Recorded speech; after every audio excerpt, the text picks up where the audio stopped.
foi? E aí, pessoal? Felipe Guerra, tudo bem? Boa tarde. Boa noite aí, né?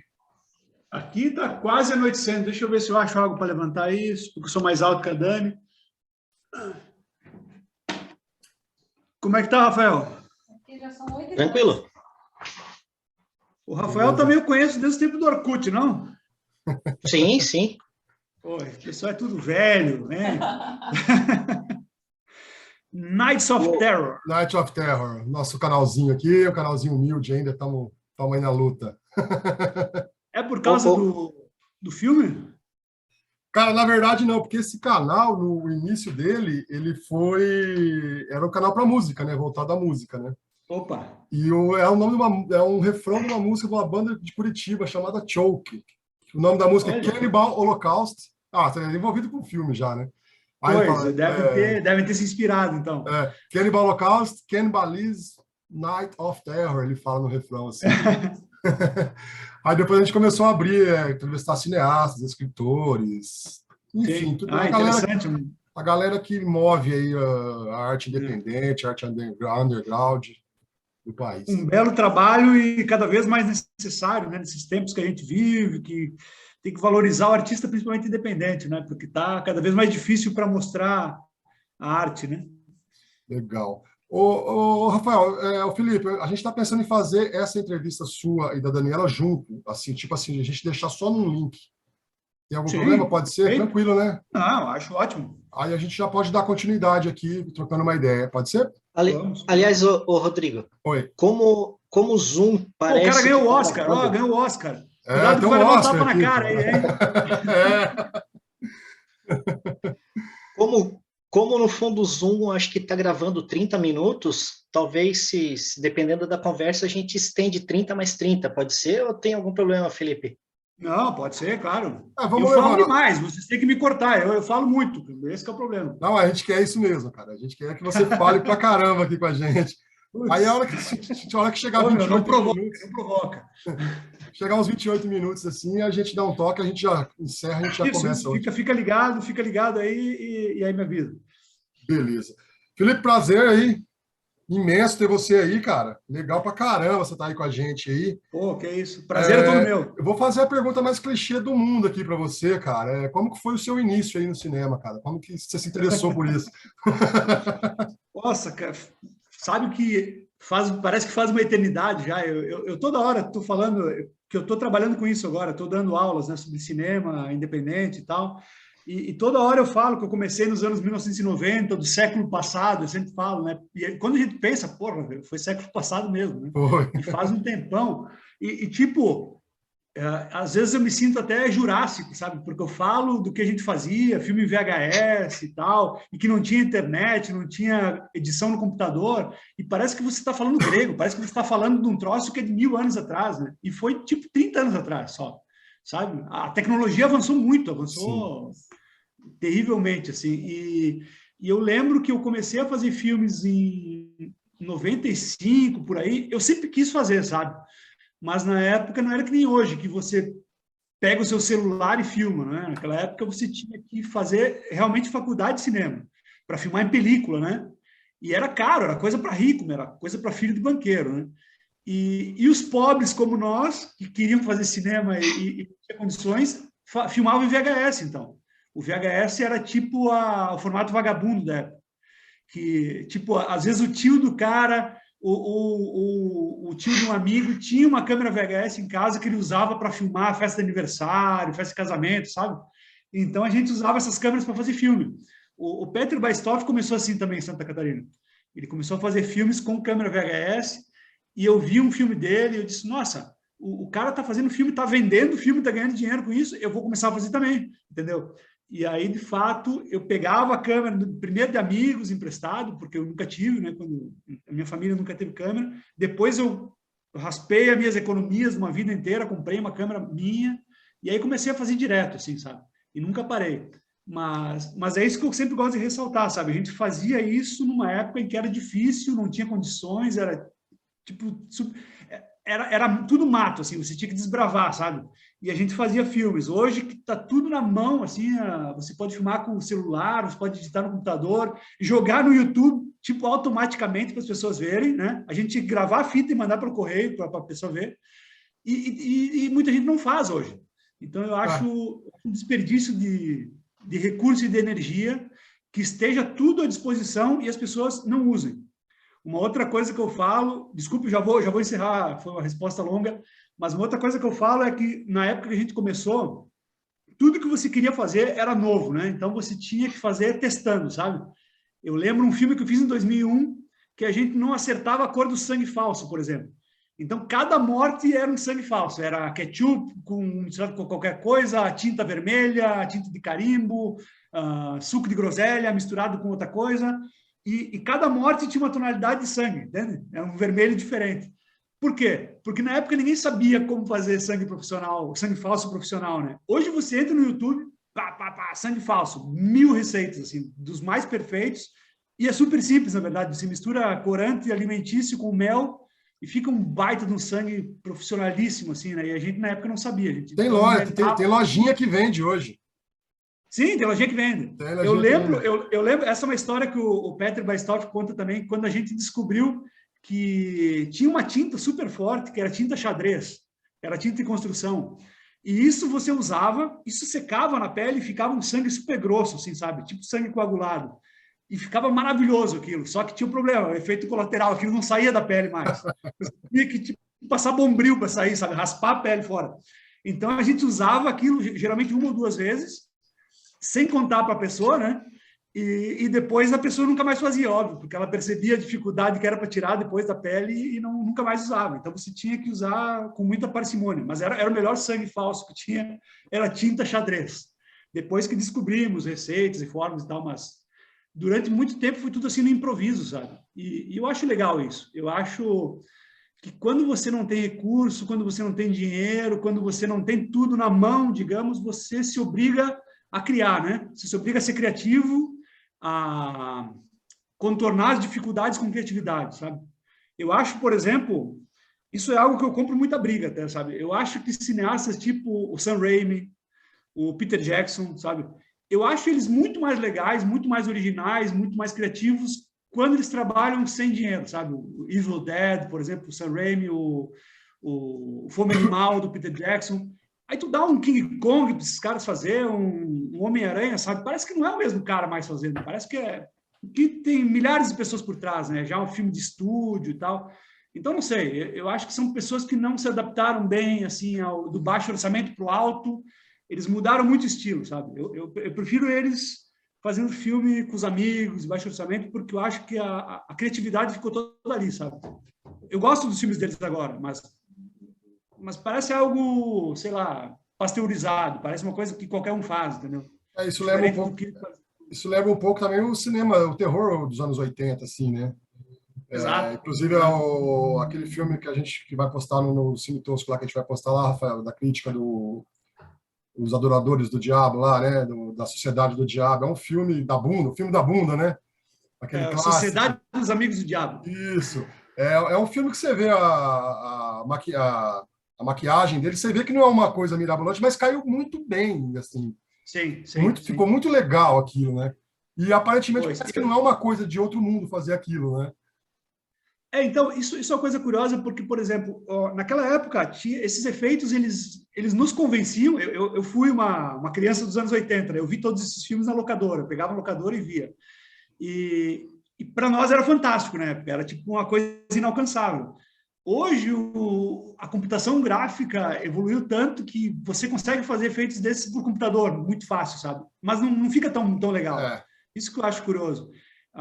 Eu vejo muito essa coisa do efeito digital, por exemplo, agora eu estou fazendo filmes trabalhando com escolas, está fazendo filmes em escolas, então a molecada gosta muito de usar, vamos botar aqui sangue falso, bota sangue digital, sabe? O cara finge que morre e sai sangue digital, explosão digital, qualquer coisa, sabe? E por mais que seja fácil, né? Porque, óbvio, é muito mais fácil você botar uma explosão digital do que fazer algo explodir mesmo, né? Parece que perde um pouco a graça porque você não está interagindo diretamente com aquilo. É ruim para o diretor também, eu acho. Para o diretor, para o ator, né? Porque antigamente você tinha esses efeitos que era tudo latex, borracha, né? Sangue de groselha, sangue falso e tal. Então, quando você joga isso em você, por exemplo, você reage, né, ao sangue falso. Pô, isso está caindo em você. Se cai sangue digital em você, você só tem que fingir que atua e não tem a mesma graça, sabe? A mesma coisa eu acho dos Star Wars de hoje para os Star Wars antigamente. Que os caras realmente estavam ali com um sabre de luz de plástico, os monstros eram feitos com maquiagem de borracha. Hoje o cara está ali na frente de uma tela verde, interpretando tudo, sabe? Ele vai ver só depois com quem ele está interpretando, porque o monstro é todo digital. Então, sei lá, eu não consigo me adaptar muito a isso. Eu gosto da coisa prática, eu gosto de ter algo que eu possa tocar e... Eu não sei, particularmente, eu prefiro que joguem sangue falso em mim do que o sangue digital, sabe? Eu gosto mesmo da coisa prática. Rafael, quer perguntar alguma coisa? Bom, primeiramente eu gostaria de falar, eu conheci o Felipe Guerra, como muitas pessoas conheceram através do blog Filmes para Doidos. Pois eu então, faz tempo já, faz tempo, né? Faz. Eu acho que eu descobri o Filmes para Doidos, acho que tu tinha o blog há 1 ano. Eu não me lembro. Acho que tu tinha 1 ano. E eu me lembro que eu trabalhava numa escola informatizada e as pessoas não usavam tanto.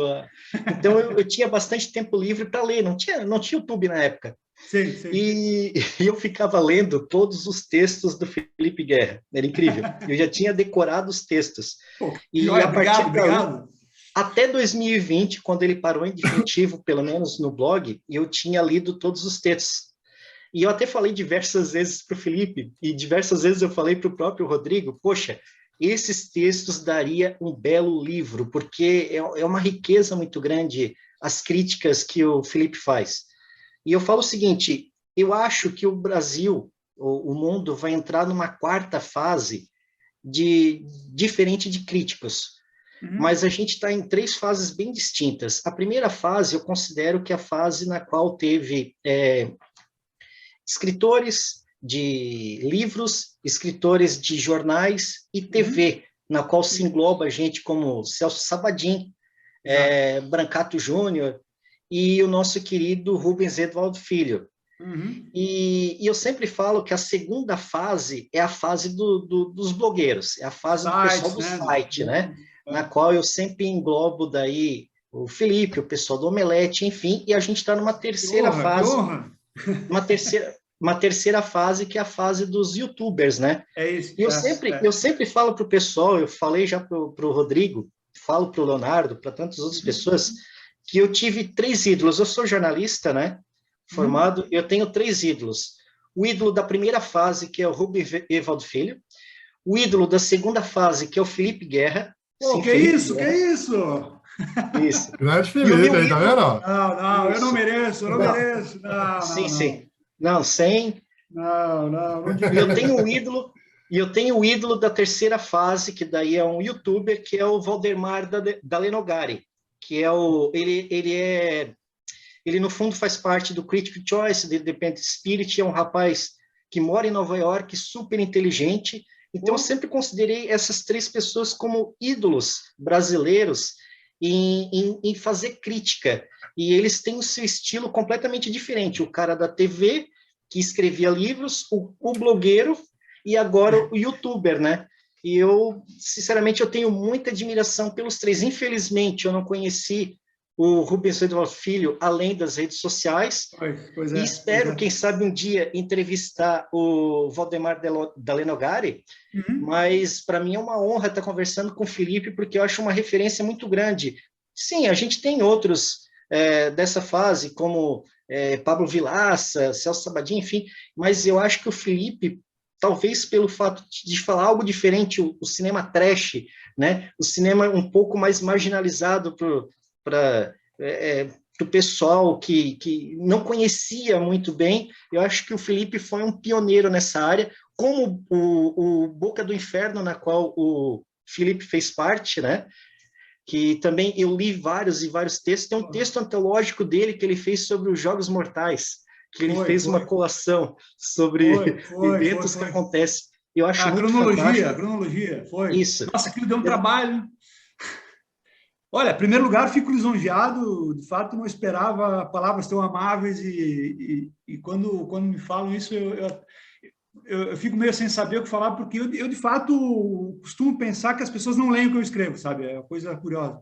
E foi interessante essas fases que você citou, porque eu, de fato, eu venho da fase anterior. Eu comecei a trabalhar como jornalista, eu sou jornalista também de formação, eu trabalhei 16 anos em jornal, numa cidade pequena, no interior do Rio Grande do Sul, não com cinema exatamente, mas como jornalista escrevi um pouco de tudo, fiz até reportagem policial, que hoje não gosto nem de lembrar, mas fiz, e fui fanzineiro, por um curto período também eu fazia fanzine, que era, antes dos blogs, antes da internet, a gente fazia fanzine. Tudo que a gente faz hoje na internet, a gente escrevia e xerocava e mandava para os outros, né? Então, vejam como eram as coisas no século passado. Mas pronto, depois então eu fui para a internet, e a internet para mim foi particularmente sedutora por esse fato que tu mencionaste. Antes, tu tinha uma minoria que escrevia para o jornal, que era crítico, digamos, de cinema, né? Em jornais, eram os mesmos de sempre, eram aqueles nomes, né? As mesmas pessoas faziam crítica na TV, né? E não passava muito disso. Tipo, eram os especialistas, eram aqueles caras que, quando precisavam comentar um filme, chamavam eles, né? Quando entra a internet, principalmente na primeira fase ali da internet, isso democratiza a coisa de uma maneira absurda, assim, porque, de repente, todo mundo pode falar sobre cinema, sabe? E isso eu estou falando uma fase anterior aos blogs, né? Quando começou os primeiros sites na HTML mais vagabunda, sabe? Aqueles sites que era só texto mesmo, com pouca foto e tal. Então, ali começou a democratizar e outras pessoas começaram a surgir. E eu digo que eu fui um dos caras que desbravou essa internet que ainda era muito primitiva, muito arcaica, né? Escrevendo para a boca do inferno, que nem você lembrou. E eu lembro, inclusive, não é um orgulho meu, porque o texto é muito ruim, mas o primeiro texto em português sobre o canibal holocausto, por exemplo, foi eu que escrevi, na Boca do Inferno, em 2003, se não me engano.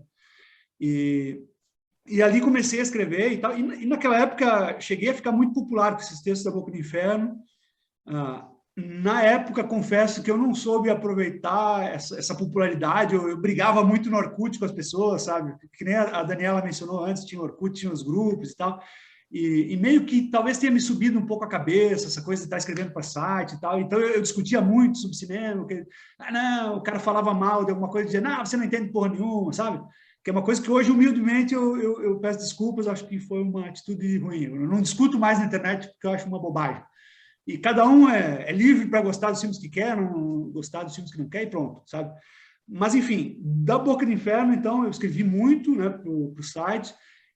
Até já me perguntaram, quem levou esses textos, eu pedi para que não fossem republicados, porque eles têm problemas muito graves, eles são de 2003, 2004, então eu escrevia muito mal nessa época, e tem piadas que hoje não se encaixam mais, sabe, na nossa sociedade atual, porque eu escrevia como se estivesse num bar a conversar com amigos, né? Então, óbvio, não é formal, não é um texto formal, tinha muito palavrão, sabe, tinha muita piada infame, então eu disse, não posta mais isso, porque, de fato, eles estavam republicando alguns textos antigos e dava muito problema, as pessoas me xingavam, que é isso, pouca vergonha, não, para com isso. E depois, então, em 2008 ou 2009, já começa a me falhar a memória, mas o Rafael deve saber. Eu criei o Filmes para Doidos. Não lembro se foi 2008 ou 2009. 2008. 2008, né? 2008. Eu criei Filmes para Doidos porque eu queria ter um espaço para falar, só meu, sabe? Que não tivesse editor, não tivesse que passar por ninguém, que eu pudesse escrever o que eu quisesse. E naquela época, talvez o Rafael lembre também, mas todo mundo tinha blog naquela época. Todo mundo tinha blog. E era muito lido, sabe? As pessoas eu ia no blog. Eu lembro do Leandro Caraça, por exemplo, que não escreve mais. Eu ia no blog do Marcelo Carrara, que ainda escreve, mas acho que virou youtuber agora. E todo mundo tinha blog, todo mundo estava falando sobre esses filmes. E era uma alternativa para a imprensa tradicional, digamos, que não falava desses filmes todos, né? E para as revistas de cinema que estavam começando a acabar, né? As revistas de cinema impressas estavam começando a se terminar. Então, eu criei o blog, comecei a falar sobre esses filmes. E como o Rafael lembrou, também já encerrando essa longa resposta, eu tentava falar de coisas que ninguém estava falando na época, que eu acho que sempre foi uma virtude minha. Quer dizer, não sei se é uma virtude ou se é uma loucura minha, mas enfim, todo mundo, hoje vocês veem isso, né? Todo mundo hoje tem blog, todo mundo tem podcast, todo mundo tem YouTube, tem canal de YouTube e tal, todo mundo fala das mesmas coisas incríveis, sabe? O novo filme do Batman, bum! 300 coisas, 300 textos, 300 podcasts, 300 coisas. Se eu ainda estivesse escrevendo blog, por exemplo, eu provavelmente agora ia escrever sobre o filme do Batman com o Adam West dos anos 60, que ele fez um filme, não só o seriado, mas ele fez um longa também. Eu provavelmente ia falar sobre isso ou sobre a versão do Batman feminina que fizeram no México nos anos 70, sabe? Eu ia tentar falar de uma coisa diferente, porque eu não acho interessante isso. A internet é um caso tão vasto e você tem centenas, milhares de pessoas falando sobre as mesmas coisas. É absurdo, sabe? Eu acho um desperdício de internet. Então, por exemplo, quando saiu o Drive, lembra o Drive do Ryan Gosling? Saiu esse filme, todo mundo falando desse filme, eu fui lá no blog e escrevi sobre um outro Drive, com o Mark Dacascos, um filme classe B, né? Então, esse era o tipo de coisa que eu fazia. Eu gostava de pegar o lado B, um outro ponto de vista sobre um assunto que todo mundo estivesse falando. Era isso que eu sempre tentei fazer e acho que mais gente deveria fazer, inclusive. Eu até percebo, na entrevista com a Dani, eu ia revelar que se tem uma pessoa Cuidado. Tem uma pessoa que se inspirou demais no Felipe Guerra, até ele pegou partes do texto, é perceptível no início da sua carreira, foi o Getro. Não sei se vocês conhecem o Getro. Eu conheço pessoalmente. YouTuber. Ele me disse que os primeiros vídeos muito. É totalmente Felipe. É totalmente Felipe Guerra. Não sei se fico feliz porque eu acho ele um cara muito talentoso. Então eu fico feliz. Fico feliz com a comparação. Catapultou. Ele me disse que leu muito blog, sim, que ele conhecia o blog, e inclusive ele me mostrou, ele mandou uma foto, não é mentira. Ele tem a fita VHS de um dos meus filmes de 2001, o Entrei em Pânico ao Saber, que vocês fizeram sexta-feira 13 do ano passado. Ele tem a fita VHS que me mandou, nem eu tenho essa fita mais, ele tem, sabe? Então, Getro, parabéns, isso aí, espero que um dia vire uma raridade, quando eu morrer e ficar famoso, tipo o que aconteceu com o Van Gogh, venda por R$1 milhão essa fita. Mas sim, ele falou que ele lia muito no blog. E o Getro, obviamente, é uma pessoa muito inteligente, porque ao contrário de mim, que continuo fodido, pobre, nunca fiz dinheiro, nunca consegui ganhar dinheiro com o blog, só me incomodei. Ele ganha muito dinheiro, ele conseguiu fazer um site bem sucedido e fazer disso um negócio, sabe? Fazer o hobby dele um negócio, que foi algo que eu particularmente nunca consegui. Eu sempre brinco que eu acho que eu nasci sem a parte do cérebro de ganhar dinheiro, sabe? Porque tudo que eu fiz na vida eu não ganhei dinheiro. Incrível. Eu faço filme, eu não ganho dinheiro. Eu escrevi blog, escrevi milhares de textos para blog, para site, não ganho dinheiro.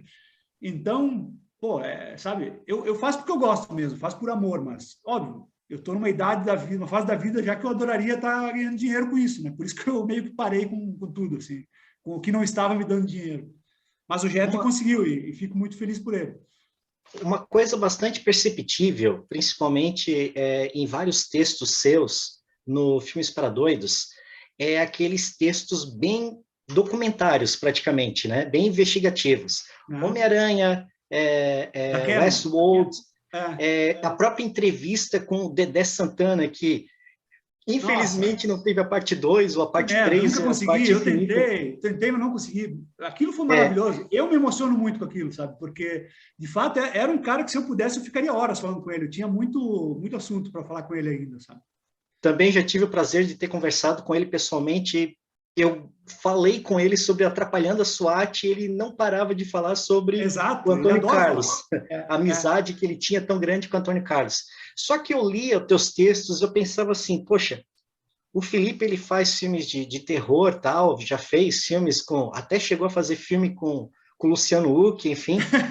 Mas o Felipe ele tem uma aura tão boa para ser um documentarista que, se ele fizer documentário, vai sair coisa maravilhosa. Isso antes.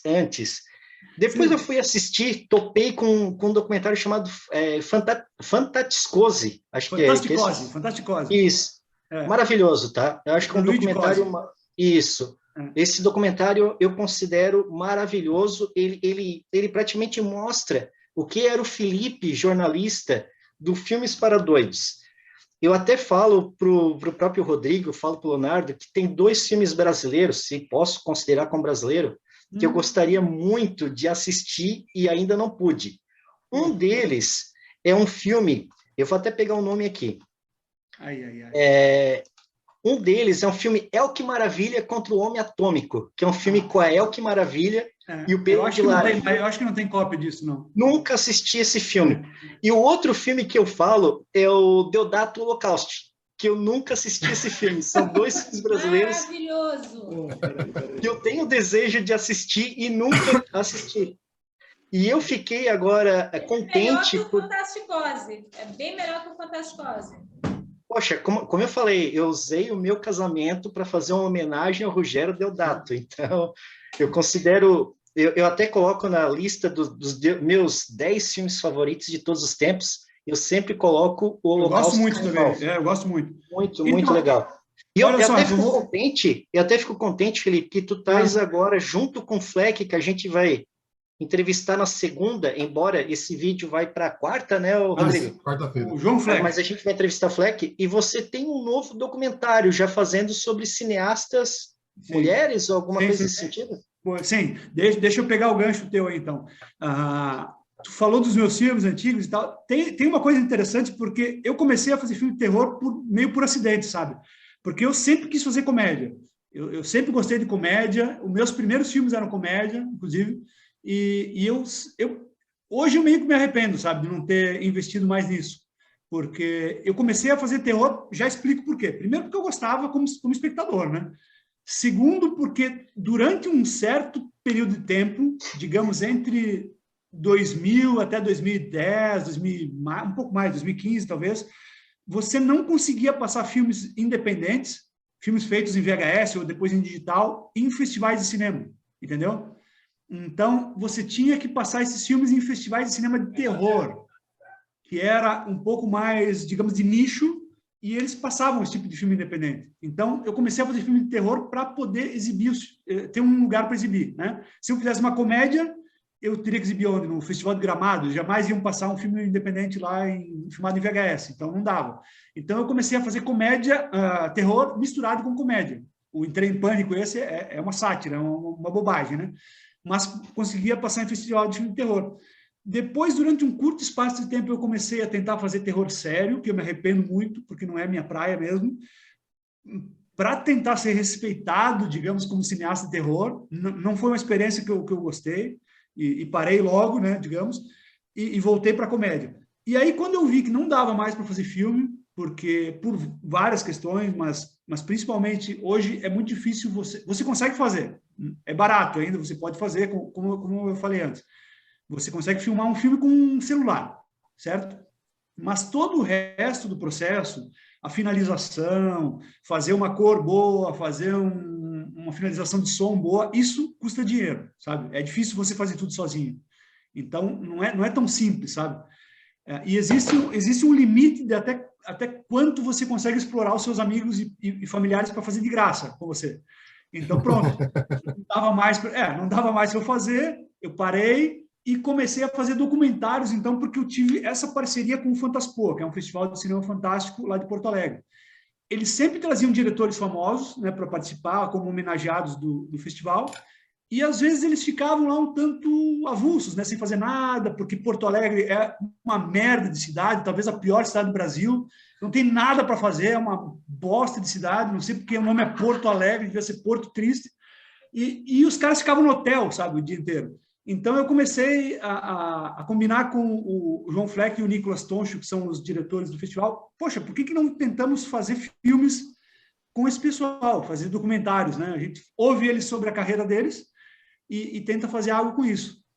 E assim surgiu esses filmes que o Rafael citou, né?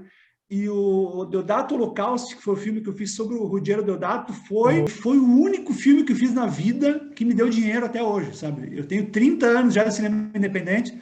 O Deodato Holocausto foi o único filme que eu consegui vender para ser distribuído comercialmente.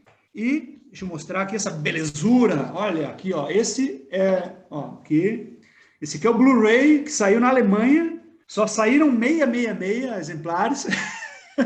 666 exemplares, já está esgotado, né? E é um livro mesmo, tipo, no meio é um livro, né? E tem 2 discos, o documentário e extras e tal, e um livro que um cara lá da Alemanha escreveu. E foi lançado ano passado. E agora ele já foi lançado também nos Estados Unidos, pela Severin e tal, e toda vez que lançam eu ganho um dinheirinho. Nada para me deixar rico, assim, mas pelo menos está me dando algum dinheiro. Ô, Felipe, no Brasil tem... Vai lançar isso no Brasil? Não, acho que não. Porque, assim, o Brasil é complicado porque as pessoas dizem que não tem mercado para mídia física mais, né? Mas alguns selos, tipo Versátil, Obras-Primas do Cinema e outros, lançam edições e vendem pra caramba, né? Eu não sei como esses caras trabalham, sinceramente, porque o licenciamento de filme é um troço caro, né? E depois você tem que ainda fazer legenda, etc e tal, que é caro também. E eu não sei como eles trabalham, não sei de onde eles tiram o lucro, mas nunca teve nenhum convite assim para lançar o filme aí, né? Nós também não fomos atrás, porque, não sei, eu acho que é uma coisa muito direcionada. O nosso amigo Rafael está louco para ver, por exemplo, mas não é como se as pessoas estivessem matando para querer ver esse filme, né? Então, não sei, se alguém quisesse lançar, óbvio, podia falar conosco, mas nunca aconteceu. Eu particularmente, nunca procurei. Hoje, se você quiser ver, então, você teria que comprar o produto gringo. Mas eu não gosto de ficar divulgando, já tem para baixar por aí, né? Se procurar, porque alguém que comprou o Blu-ray já jogou nos torrents, né? Então, e um tempo atrás eu vi que estava no YouTube já, alguém jogou no YouTube também. Então, você tem que dar uma buscada aí, Rafael, porque tem, meu. Não é original, mas está por aí, sabe? Se não tiraram por causa das cenas de violência, né? Porque o YouTube às vezes derruba o troço.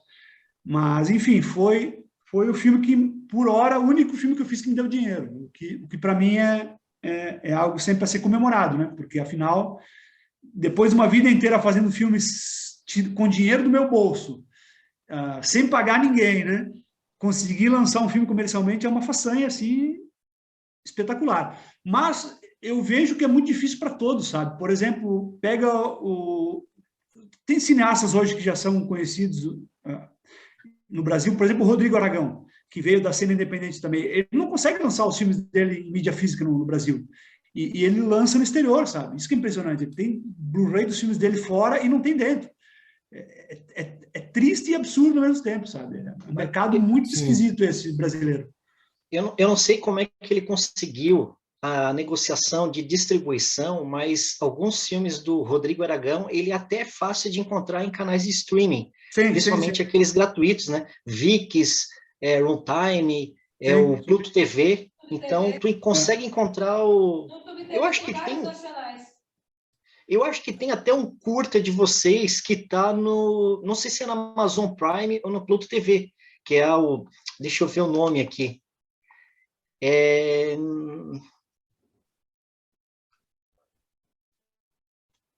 13 histórias estranhas. A tag no YouTube TV, que eu já vi. Eu acho que tem no streaming 13 histórias estranhas. Só não 13 histórias estranhas é tipo uma antologia cinematográfica. É uma antologia.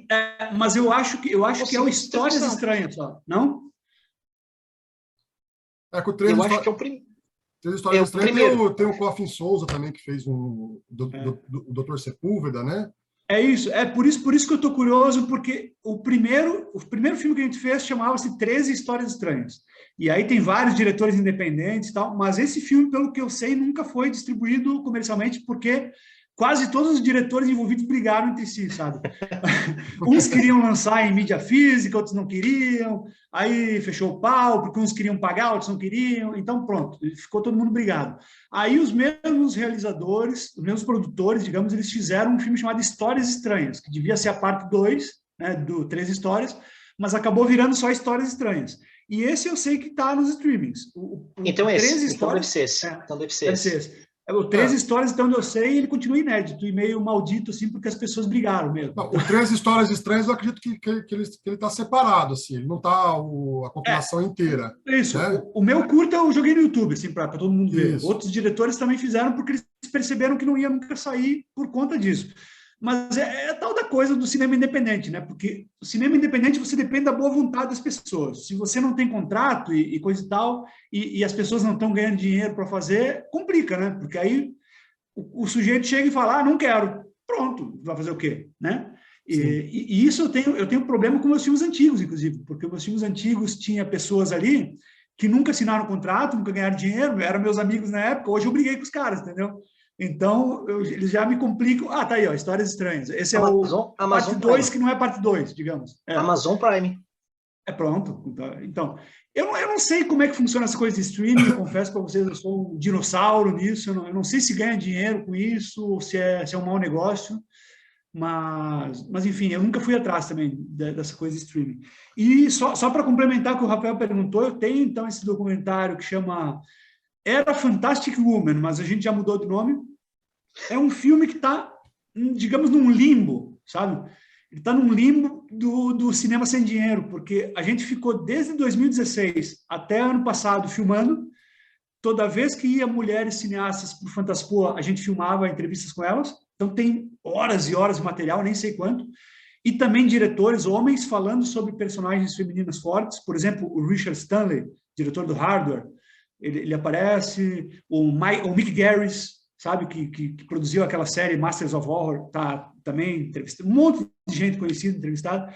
Só que o que acontece? A gente tem essas horas e horas, tem umas 30 horas de entrevistas, muita gente, e a gente teria material para fazer uma série até sobre isso, sabe, em vários episódios, porque tem vários temas sendo discutidos, né? Mas isso está nesse limbo que eu falei para vocês, que você não consegue. Eu poderia editar aqui no meu computador, sabe, do meu jeito, né? Uma coisa mais vagabunda e tal, mas eu não queria fazer isso. Eu queria fazer um produto bom, né? Um produto de qualidade. Só que aí isso envolve dinheiro, dinheiro para finalizar, para fazer correção de cor, para fazer uma finalização de áudio, né? Porque imagina, são anos de entrevistas, cada entrevista tem um volume de áudio diferente. Então você tem que dar uma unidade para isso. É difícil, tem que ter um profissional mesmo para fazer. E qualquer série vagabunda que você vê hoje no Netflix ou sei lá, qualquer outro streaming, você vê que tem uma produção muito boa ali. Tem muito efeito digital, muita transição, sabe? Não é qualquer coisa. Então, pronto, tá nesse limbo, porque a gente não tem dinheiro para terminar mesmo. A gente tem 30 horas de entrevista, mas não tem como finalizar isso de um jeito decente. E outro projeto que eu tenho também com o Fantaspoa foi um documentário sobre o Roger Corman, que ele teve no Fantaspoa em 2019, foi o ano que saí do Brasil, e eu filmei com ele 2 dias de entrevistas, e a ideia era fazer, digamos, o Roger Corman explicando como uma pessoa pode fazer filmes sem ter dinheiro, sem ter recurso, e ainda ganhar dinheiro, né? Porque o Roger Corman, pô, é o cara mais bem-sucedido que tem nessa área, e lançou a carreira de quase todo mundo, né? Coppola, Robert De Niro, Martin Scorsese, todo mundo começou com ele, né?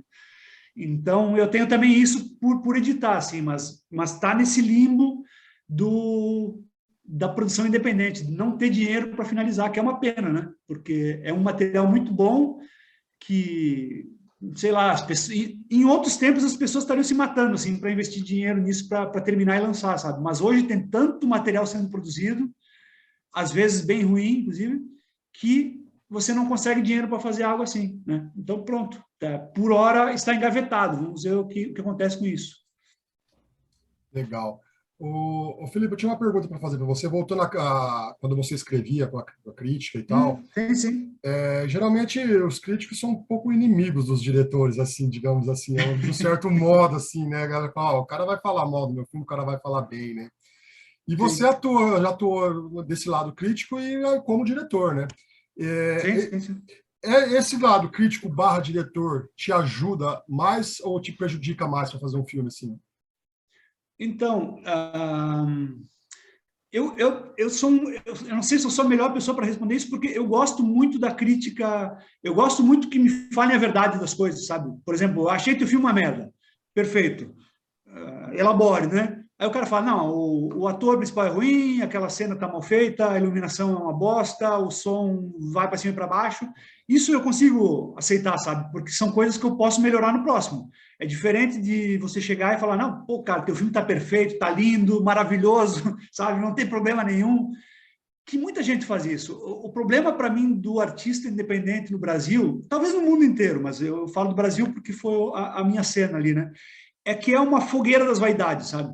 As pessoas não aceitam críticas. Você não pode falar para o fulano, olha, cara, teu filme ali eu gostei, mas tu devia tirar 15 minutos do filme que está muito longo.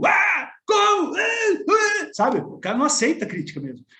E eu sempre fui muito de aceitar. Eu gosto de ouvir o que as pessoas gostam, mas principalmente o que as pessoas não gostam nos meus filmes. Eu gosto de acompanhar. Então, eu tenho um amigo que chama Vasco, que ele é o cara mais sincero que eu conheço. Assim, se ele não gosta, ele fala na lata, assim, não gostei, isso tá uma merda.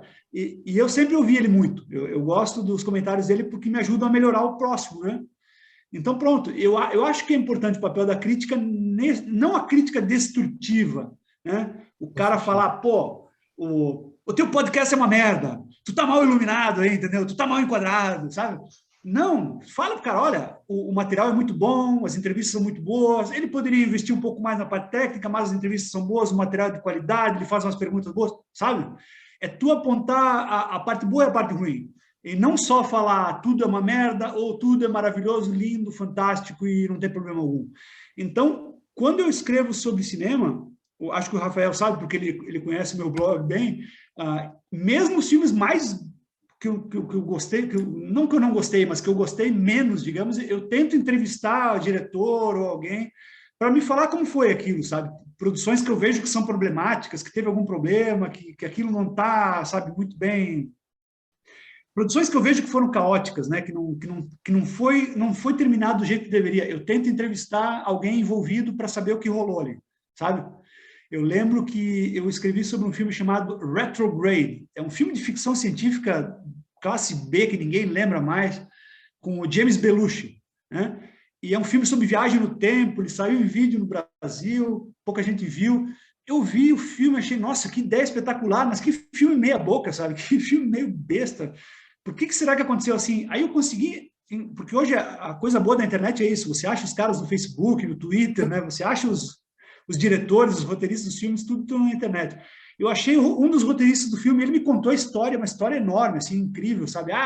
Éramos 3 diretores, só que um não fez nada, um estragou o filme, sabe? Me contou a história e, pô, eu comecei a ter mais respeito pelo filme até depois, porque eu pensei, pô, se o troço era uma zona tão grande que nem ele me contou, até que o filme tá bom demais, sabe? Por que era a coisa.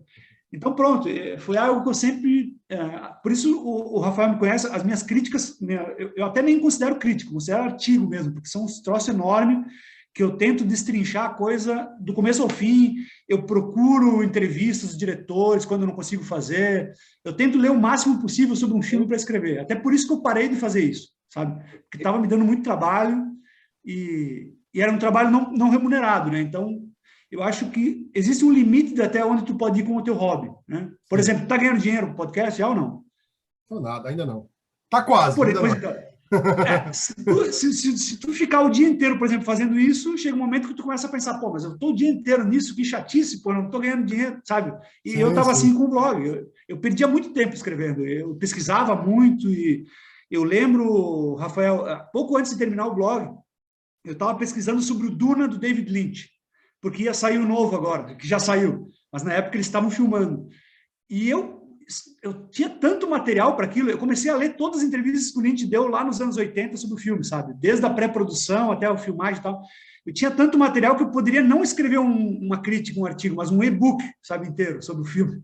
Então eu parei, disse, não dá, não vou fazer isso porque eu não vou ganhar dinheiro e pronto, desisti. Eu tenho tudo guardado ainda, sabe? E a mesma coisa, por exemplo, a série Sexta-feira 13, sabe? Eu tenho tanto material sobre Sexta-feira 13 que eu poderia escrever um livro, tipo, uma bíblia sobre Sexta-feira 13. Eu só não faço porque eu não tenho a certeza que eu vou conseguir publicar, sabe? Eu tenho essa coisa de, é muito trabalho para não saber se isso vai me render algo, entendeu? Eu estou numa etapa da vida que eu preciso ver dinheiro para me envolver com o projeto. Senão eu não faço mais, né? É triste até falar, sabe? Eu não gostaria que fosse assim. Eu queria que esses hobbies estivessem me dando mais que apenas satisfação pessoal. Mas infelizmente não está. Então, eu vou deixando as coisas para trás, sabe? Até que seja viável financeiramente fazer. Mas tenho muito material parado, como eu disse. Tanto em filme quanto em livro, coisa. Eu poderia estar escrevendo e fazendo mais coisas. Eu até acho curioso. O Felipe e o Oswaldo do Trecheira Violenta, eles têm uma coisa bastante em comum.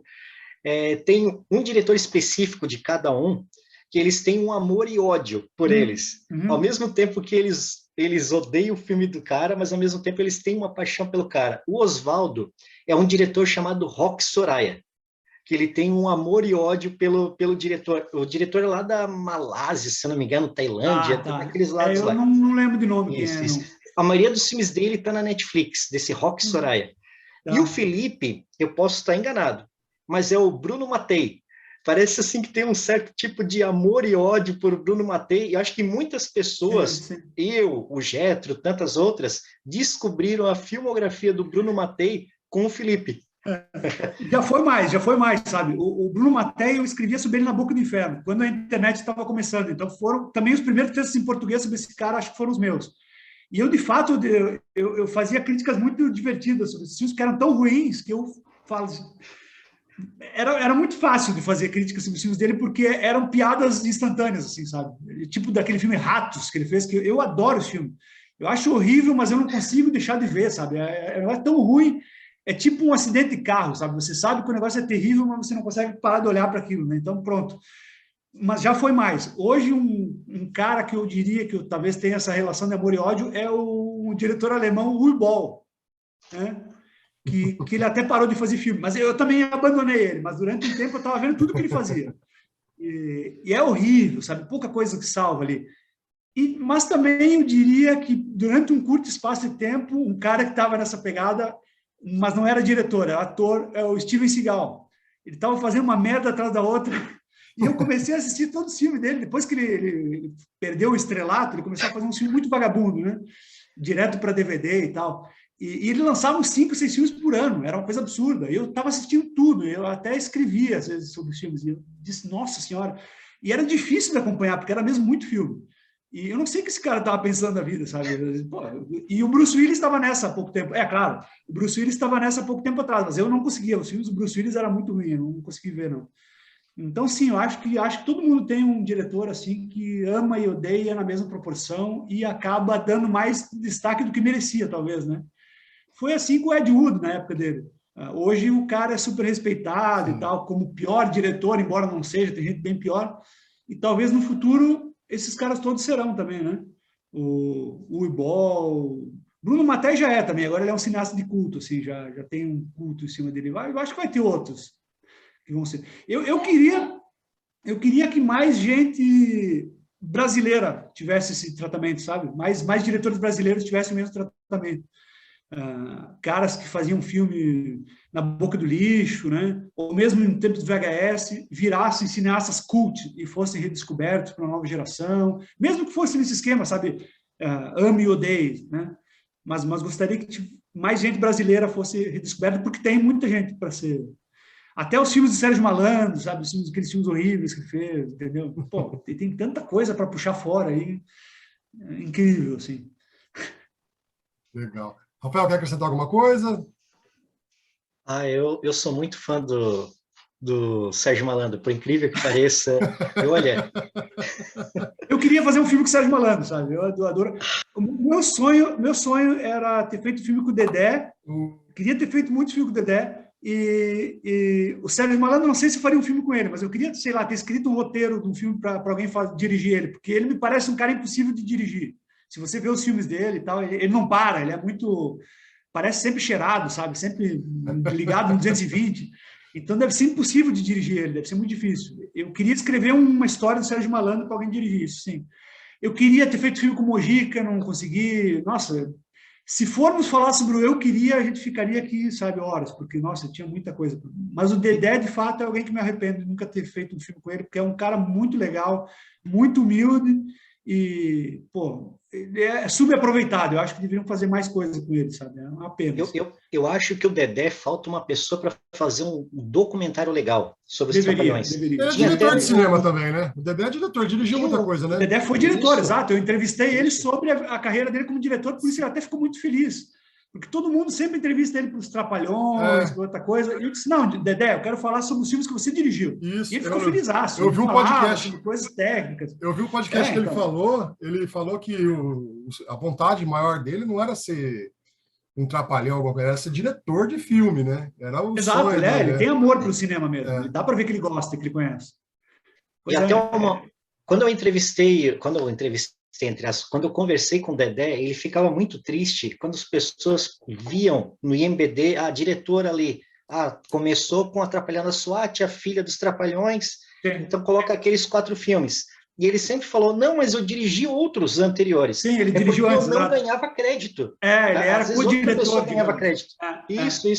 E isso deixava ele bastante, assim, triste pelo fato de ele não ganhar Sim. crédito por esses filmes aí que ele tinha feito anteriormente, né? Foi mesmo.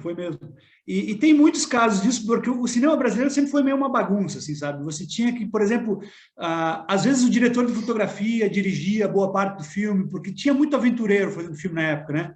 Então, tinha gente também que só botava o nome, sabe? Era uma coisa muito estranha esse cinema da época. O Dedé me falou que nos anos 60, 70, ele já dirigia filmes, só que outro diretor assinava porque era mais conhecido, né? O nome era mais famoso, ou era um nome que o produtor tinha dado mais dinheiro, não sei, tinha umas histórias meio estranhas, assim. Mas ele me falou naquela entrevista, eu até botei lá os nomes dos filmes que ele me disse que dirigiu, né?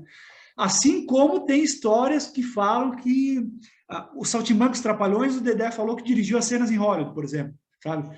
E assim como tem histórias, eu ia falar que a Filha dos Trapalhões, por exemplo, não foi o Dedé que dirigiu tudo, teve alguém que dirigiu parte para ele, assim, eu nunca consegui, infelizmente, perguntar isso diretamente para o Dedé, mas dizem que um outro cara ajudou ele a dirigir, não foi só ele que fez, digamos.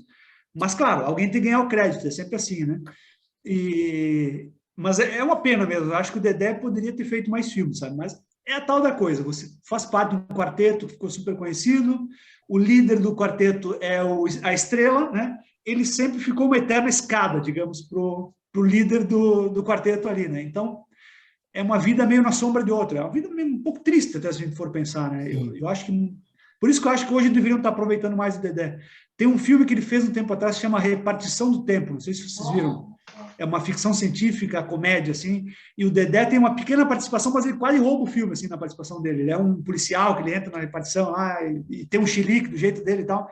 Eu disse, nossa, mas que espetacular. Ele é muito mal utilizado, o Dedé, sabe? Eu acho que às vezes a gente dá destaque para uns caras que não mereciam e, sei lá, acho que o Dedé deveria estar fazendo mais filme, porque é um cara muito engraçado mesmo, muito divertido e talentoso.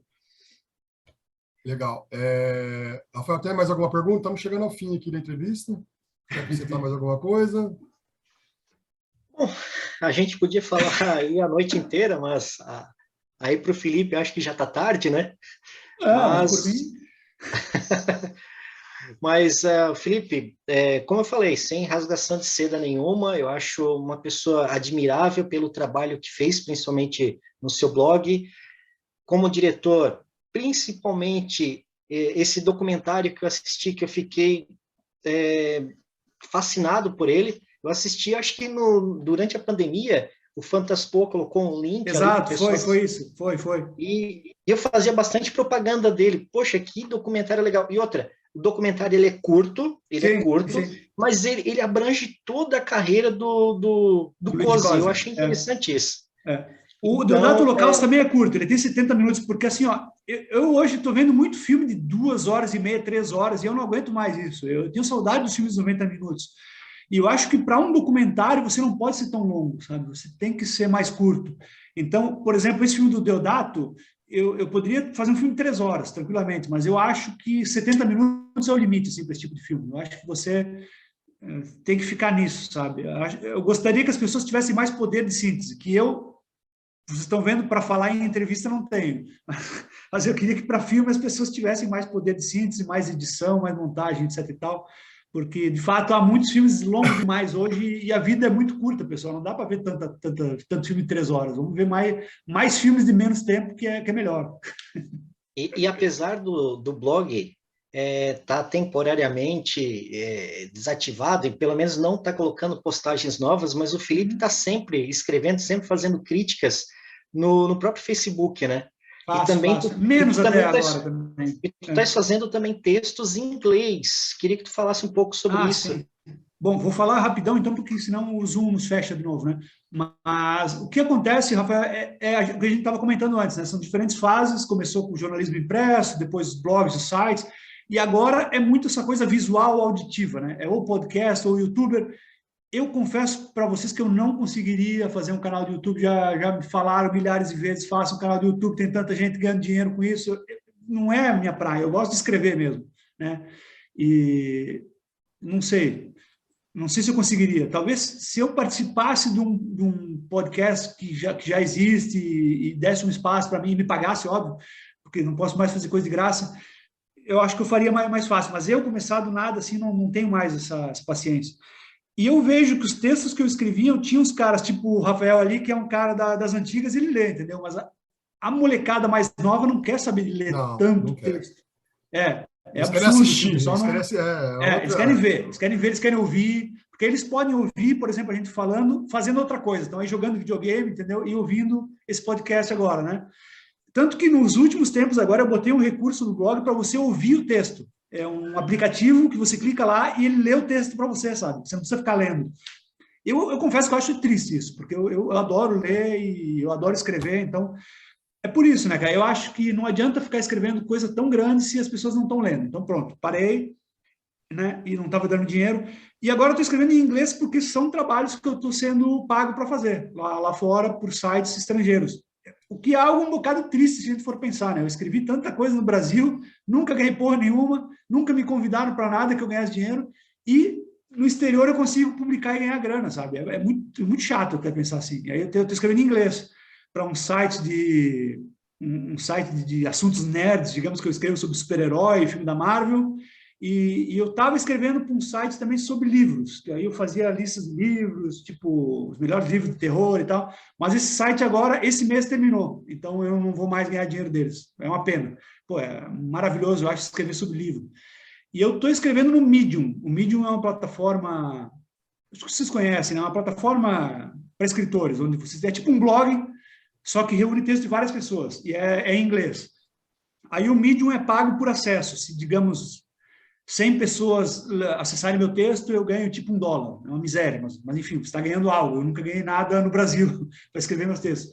Então, eu estou postando ali em inglês também. Aí eu escrevo de tudo. Escrevi agora um texto sobre as diferenças do Rock 4, né? A versão do diretor e a versão antiga. Comparei tudo com foto. Então, um trabalho do caralho que ninguém faz, eu faço, né? Então, pronto. Infelizmente, tenho que agora escrever em inglês para poder ganhar algum dinheiro com esse trabalho. Assim, é onde eu estou tirando alguma grana. E se eu voltaria a fazer o blog, eu acho que não, Rafael. Infelizmente, acho que vai ficar por ali. Eu pensaria, isso sim, em transformar, como tu sugeriu, aquilo num livro, sabe? Não sei como fazer. Legal. Porque teria que ser separado por tema, sabe? Sei lá, eu acho preguiçoso você só pegar os textos e publicar. Ô, Felipe, nós temos um especialista aí, ó, Rodrigo. É? Em livro? É. Mercado editorial? Ô, Rodrigo, você já escreveu quantos livros já? Já tem publicado quantos livros? Saiu o meu quarto livro agora. Porra! Mas é antologia, poesia coisa mais de 40. É impresso? Assim. É impresso? Então, é isso que eu ia te falar. Hoje em dia tem um tal de clube de autores, bem legal.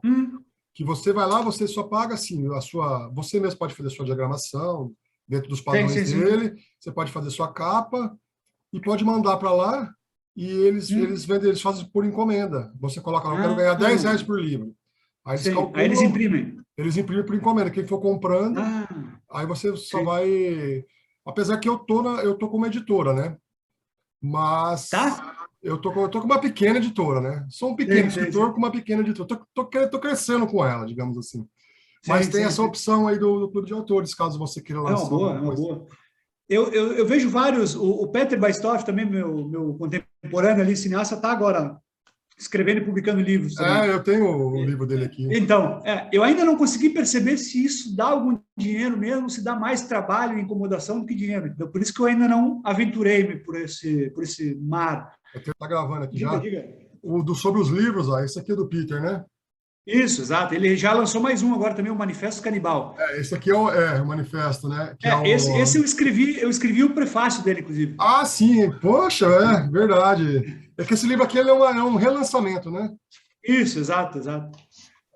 Mas o antigo é o seu prefácio também do livro antigo? Não, só desse. O antigo O antigo é muito antigo, porque eu estava fazendo uma pesquisa sobre esse cinema independente gravado em VHS no Brasil, e aí o Peter me chamou para escrever esse prefácio aí. É umas pesquisas que eu faço às vezes do nada, assim, e vão para lugar nenhum, mas alguém tem que fazer, né? Ô, Felipe, aproveitando, eu estou escrevendo um livro sobre 50 curtas brasileiros. Opa! Como eu estou indo por diretores, né? Sim. Tá, lógico, vai ter o Peter, vai ter o Koff, vai ter o Magno, o Rafael tem um curta dele que a gente vai colocar também. Sim. E eu queria que você, sei lá, me mandasse algum curta que você acha interessante colocar, alguns curtas para mim dar uma assistir, porque eu gostaria muito de colocar alguma coisa sua no livro. Oh, seria joia.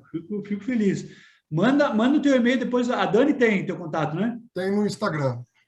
Tá. Eu vou te mandar então. Alguns estão no YouTube já, alguns curtas que eu fiz e longas estão no YouTube. Se procurar Felipe M. Guerra lá, encontra. Tem que botar o M. porque tem muito Felipe Guerra no mundo, meu. Isso eu descobri por causa da internet. Tem muito Felipe Guerra, tem até um DJ. Tem uma cidade no Rio Grande do Norte que chama Felipe Guerra, por incrível que pareça. Então, eu tive que usar o M. para me distinguir dos demais. Aí procura no YouTube que tem vários curtas meus lá. Mas eu vou mandar outros para ti que eu não posso botar lá, porque tem muito sangue, muita mulher pelada e tal. Aí eu mando para você ver. Legal. E vou ver se eu acho também deixa eu ver se eu já acho agora aqui, porque tempos atrás o Deodato Holocausto estava no YouTube. Eu não fico falando para o pessoal, né? Porque também Nunca procurei. Não posso incentivar a pirateação, né? Mas, não, tipo, eu não acho certo, eu não acho legalmente certo, mas eu acho que é, digamos, menos errado você piratear o filme da Marvel, que já está todo pago, né, etc e tal, do que piratear o pobre do coitado que faz filme para sem dinheiro, né? Ó, tá aqui, ó. Procura Deodato Holocausto no YouTube que aparece, é o primeiro que aparece. Pô, botaram aqui, que sacanagem. E é uma menina ainda, Juliana Beatriz. O filme inteiro com legenda em inglês. Capaz de estar monetizado ainda, o troço já está ganhando dinheiro com o filme, né? Só ver, se vê a visualização e tanto de inscrito, a gente já sabe se tá ou não. Mas é isso aí. Você quer comentar alguma coisa, Rafael? Pode. Aliás, eu já trabalhei durante 1 ano e meio com fã-dublagem, produção de fã-dublagem, e principalmente sobre animes, tokusatsu japoneses, e a gente não conseguia visualização nenhuma, a Toei cortava, né? Eu acho curioso que daí outras pessoas, terceiros, pegavam, monetizavam e conseguiam visualização 6 mil, 10 mil, 100 mil, 600 mil, e a gente não conseguia 100. A Toei... Acho curioso isso. Por isso, eu acho esse mundo do YouTube, do podcast e tal, é um novo horizonte que eu não conheço. Para mim, de fato, é um mar inexplorado. Assim, e eu não queria começar algo do zero, sabe? Eu faria algo tipo, por exemplo, uma parceria com alguém que já tem um canal cheio de... que está ganhando dinheiro, entendeu? Eu faria uma parceria, eu apareço 15 minutos no teu canal aí, pô, vamos fazer esse troço. Aí eu faria, mas por conta própria eu acho muito difícil começar assim, sabe? E como eu disse, já estou tanto tempo já escrevendo e fazendo outras coisas que é chato você começar do zero outra vez, né? Então, é complicado. Esse canal que eu tenho aqui, cara, ele começou como fanzine em 2005, mas fanzine. Então. E eu tô fazendo TV desde 2018, cara. E tá um fio para monetizar, sabe? Mas não acontece. É muito complicado. E depois também, quando monetiza, qualquer coisinha, os caras te desmonetizam, né? Qualquer coisinha dá problema. Que aí você começa a chamar a atenção, né? E foi engraçado, o Rafael antes também citou alguém que tinha um estilo parecido com o meu. Eu achei que ele ia falar isso, mas tem alguns youtubers brasileiros que leem críticas minhas como se fosse deles. Não falam meu nome, mas leem o texto no canal deles, sabe? Que eu já achei uma vez, era Críticas da Boca do Inferno, que tinha escrito, o cara simplesmente lia com imagens do filme ali, não falava que o texto era meu, era como se fosse dele. E até as piadinhas ele fazia, as mesmas minhas. Assim. E eu pensei, pô, o que eu faço? Vou denunciar o cara, vou entrar na justiça? Mas não adianta, sabe? Esse tipo de coisa não... Se o cara estivesse ganhando dinheiro, fosse um cara importante, talvez eu até entrasse na justiça, né? Mas, não vou processar um fudido também, né? O Errado tá o cara, né? O Peter, nesse livro aqui, ele fala, pirateiem os filmes. Como eu disse, eu só acho complicado você piratear do cara que talvez precisa daquele dinheiro, sim, né? não, com certeza, com certeza. Porque você piratear o filme da Marvel já está super pago em todos os mercados, todos os cinemas do mundo aí, mano. Com certeza. Se piratear o filme do Rafael, por exemplo, que às vezes está esperando que alguém pague lá um dinheirinho para ele para assistir, é complicado, é complicado. E sem contar isso, né? Por exemplo, eu falei do Deodato Holocausto ali, ele está no YouTube, né? Pode acontecer de uma distribuidora que quer lançar o filme, ver que está ali e não querer lançar, entendeu? Porque vai perder dinheiro, né? Porque o troço já está disponível grátis. Então, tem isso também, sabe? É complicado, meu, porque a gente é de uma geração que nasceu com isso já. Não, aliás, é uma geração que se adaptou a isso. Tem uma nova geração que está nascendo que está acostumada à pirataria. A pirataria é normal para eles, sabe? Sim. Não é tipo, vou comprar o filme. Não, vou baixar o filme. Não é que baixa. Cadê o torrent, sabe? Para eles é normal agora já. Para nós ainda não é tanto. A gente sabe que é ilegal. A gente faz, mas sabe que é ilegal. Para eles é normal. É do dia a dia já. Sim. Então, eu não sei como é que vai ser no futuro, sabe? Eu até comento o seguinte, eu falei que tem 4 etapas de estilo diferentes de crítica, mas eu não falei da quarta, que pode acontecer no futuro, mas ela é bem mais problemática, né? A quarta, talvez, o problema é direitos autorais, isso daí teria que a pessoa conseguir direitos e fazer isso, que é o Twitch. A pessoa acabar assistindo o filme junto com o público e comentando. Isso no futebol está acontecendo, né? Tem gente lá, tem Casimiros da vida, tem um monte de gente comentando o negócio enquanto isso. Acontece, né? Mas eu vejo que já tem YouTubers que estão migrando para o Twitch e já estão, ilegalmente, eles estão assistindo o filme com o público e fazendo comentário. Eu vejo Twitch. Sim. Eu vejo que essa vai ser, talvez, se eles conseguirem direitos autorais, vai ser a nova etapa de crítica. A crítica direto, online. Tu vai assistir junto com o público e comentar junto ao vivo com o público. Sim. Mas pode acontecer ou não. A probabilidade. Eu não acho...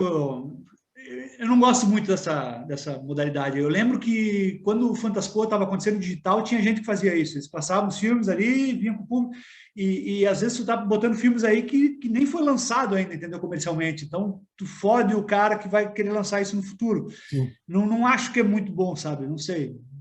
Juridicamente, eu acho que tem seus problemas, assim. Não é algo que me interessa diretamente, assim. Mas... A ideia é interessante se pegasse, por exemplo, um filme antigo, né? Um filme tipo velho, do Peter, meu, e assistisse comentando. Isso eu não tenho nada contra, isso eu acho interessante. Mas ver um filme novo, por exemplo, assim, como estão fazendo muito, eu não acho legal, não. Eu também não acompanho esse, não. Eu gosto de assistir o negócio mesmo. Eu parei de piratear a coisa também, que eu já pirateei muito, mas eu parei, viu? Eu tô mais certão, assim. Então. Ô, Felipe, estamos chegando ao fim aqui, cara. Vamos lá. Muito obrigado, cara, por você ter participado aí, poxa, baita de uma entrevista aqui com a gente, hein? Eu que agradeço, espero que seja o empurrão que falta aí para ti ganhar o fiozinho dos seguidores que falta para monetizar. Quem sabe ganha dinheiro com isso, porque, também só trabalhar de graça ninguém merece, né? Chega. Com certeza. Aí você me passa depois os links onde eu posso encontrar seus trabalhos para nós colocar na descrição do vídeo, e ele vai estar disponível no Spotify também, tá? No Spotify ele vai estar disponível lá para a galera que quer escutar, para a galera mais preguiçosa que quer escutar lá e ficar... Quer malhar enquanto está escutando o negócio. Então, antes de mais nada, agradeço o espaço, agradeço os elogios, alguns eu nem merecia, eu acho, mas que me fizeram. Agradeço pelo espaço, agradeço pelos elogios, agradeço pelo espaço que deram para a Dani, inclusive porque a Dani é uma parceira muito ativa em tudo que eu faço, meus últimos filmes, ela sempre participa e eu estou aí editando, eu mostro para ela, Dani, tá bom isso aqui, sabe? E mesma coisa os textos, ela sempre lê, me dá dicas e tal, então somos meio indissociáveis, assim, é quase uma pessoa só, então agradeço também pelo espaço que deram a ela. E de fato, o DaniCast também é uma relíquia da internet, digamos, que espero que fique por muito tempo aí disponível. Tem um material muito bom e infelizmente, também ela nunca conseguiu ganhar dinheiro com isso, sabe? Só fãs e reconhecimento, mas É uma pena que nunca tenha, de fato, ganhado nenhum centavinho com o seu trabalho árduo. Mas pronto, pelo menos ganha vossa admiração e esse espaço para falar, né? Que também é bom, obrigado. Também ajuda. Tá bem? Obrigado a todos que viram até agora também e ouviram nossas reminiscências e filosofias. Legal. Certo, galera? Certo? Você quer acrescentar alguma coisa, Rafael? Ô, Rodrigo, até falo por ti também, né? Se por acaso a Dani precisar de algum apoio, alguma participação especial, alguma coisa relacionada ao DaniCast, a gente está disponível, é só marcar um horário, com certeza, pô. né? Vamos, Discutir sobre determinado dentro. assunto, Tamo filme, dentro. ator, enfim, a gente está aí. Perfeito. Olha. Isso aí. Beleza, galera? Especialista Obrigado de novo pelo saúde. espaço e sucesso a ambos. Valeu. Até mais. Até.